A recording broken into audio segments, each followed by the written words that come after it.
இல்ல ஒரு பக்கம் தானே காட்டுனீங்க, மறுபக்கம் காட்டியிருந்தா தெரிஞ்சிருக்கும்ல.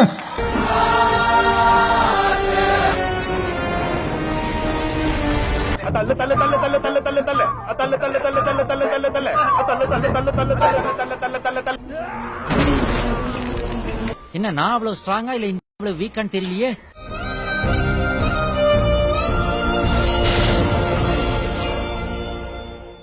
கரைகளை என்றாவது நம்மால் கழுவ முடியுமா?